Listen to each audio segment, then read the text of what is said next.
నమస్తే, welcome to వార్తలు వాస్తవాలు. నేను సీతారామరాజు. ముందుగా ఈరోజు పత్రికల్లో వచ్చిన ప్రధానమైన వార్తలు ఒకసారి మనం చూద్దాం. ముందుగా నమస్తే తెలంగాణ చూద్దాం ఒకసారి.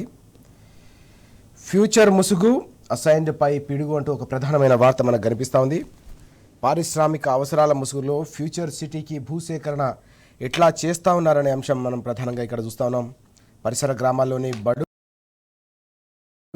పేద రైతులకు సంబంధించిన భూములే టార్గెట్గా ప్రభుత్వం పూర్తిగా అసైన్డ్ భూములను కబలిస్తూ ఉంది, రైతులను రోడ్డున పడేస్తుందనే ప్రధానమైన అంశం మనకు కనిపిస్తూ ఉంది. 6 నెలల్లోనే ఏకంగా దాదాపు 7,000 ఎకరాలకు పైగా అసైన్డ్ భూములను సేకరించి రైతుల గొంతు కోసారనే అంశం మనం చూడొచ్చు. ఇక్కడ గ్రామాలు రైతులు తిరగబడుతున్నా కూడా ఈ సర్కారు తీరు మారడం లేదని రైతాంగంలో తీవ్రమైన ఆగ్రహం వ్యక్తమవుతోంది. ఈ భూదాహాన్ని తప్పకుండా తిప్పికొట్టేందుకు పోరాటానికి సిద్ధమవుతా ఉన్నారు రైతాంగం అంతా కూడా. అక్కడ ప్రభుత్వ వైఖరిని, కాంగ్రెస్ సర్కారు నిరంకుశ విధానాన్ని వారంతా కూడా తీవ్ర స్థాయిలో ఎండగడుతున్న పరిస్థితి కూడా కనిపిస్తోంది. మరికొన్ని గ్రామాల్లోనూ భూసేకరణ కోసం రంగం సిద్ధం చేయడంతో వారిలో కూడా తీవ్రమైన ఆందోళన వ్యక్తమవుతున్న పరిస్థితి. ఏ రాత్రి ఎవరొచ్చి తమ భూములను కాటేస్తారో అని చెప్పేసి రైతులు బిక్కుబిక్కుమంటూ కాలం వెల్లదీస్తున్న పరిస్థితి. అటు కోట్లను ఇటు ప్రజలను వంచిస్తున్న రేవంత్ సర్కార్ అంటూ ఈ అంశం మనం చూస్తూ ఉన్నాం. ఫ్యూచర్ సిటీ పేరిట చుట్టుపక్కల ప్రాంతాలకు సంబంధించిన భూములను కూడా పూర్తి స్థాయిలో కబలించే ఒక పన్నాగం నడుస్తోందనే అంశం. ఇప్పటికే ఫార్మాసిటీకి సంబంధించిన భూములను కూడా పూర్తిగా పక్కదారి పట్టించి రియల్ ఎస్టేట్ దందాను ప్రభుత్వం కొనసాగిస్తోందని బీఆర్ఎస్ వర్కింగ్ ప్రెసిడెంట్ కేటీఆర్ గారు కూడా పెద్ద ఎత్తున ధ్వజమెత్తిన సందర్భాన్ని మనం చూసాం. తాజాగా మరింత మంది భూములను కూడా కబలించేందుకు కుట్రలు కొనసాగుతున్నాయనే అంశాన్ని కూడా బీఆర్ఎస్ గమనిస్తూ ఉంది.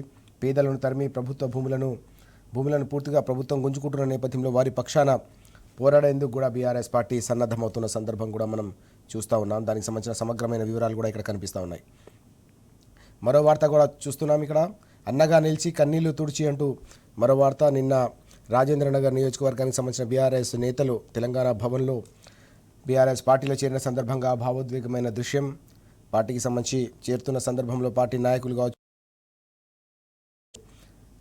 వారి కన్నీళ్లు తుడిచి తప్పకుండా ప్రతి ఒక్కరికి కంటికి రెప్పలా ఉంటాం, కాపాడుకుంటాం, కడుపులో పెట్టి చూసుకుంటాం, తప్పకుండా గెలుపు గులాబీదే రానున్న రోజుల్లో తప్పకుండా తెలంగాణ ప్రజలంతా చూస్తున్న సందర్భం కనిపిస్తున్న నేపథ్యంలో తెలంగాణను కొట్లాడి తెచ్చుకున్న తెలంగాణను కాపాడుకునేందుకు మనందరం కూడా కలిసికట్టుగా ముందుకు సాగుదామని కేటీఆర్ గారు పిలుపునిచ్చారు. దీంతోపాటు బీజేపీ బలమంతా కూడా కేవలం గాలివాటం మాత్రమే, ఆ పార్టీకి తెలంగాణలో ఏమాత్రం బలం లేదనే అంశాన్ని కేటీఆర్ గారు ప్రస్తావించిన మరో అంశం కూడా కనిపిస్తుంది. ఆ పార్టీ గతంలో లేదు, ఇక లేదు, ప్రత్యామ్నాయ శక్తి తెలంగాణలో కేవలం బీఆర్ఎస్ మాత్రమే అని తెలంగాణ ప్రజలంతా కూడా ముక్త కంఠంతో ఆయన ప్రస్తావించారు.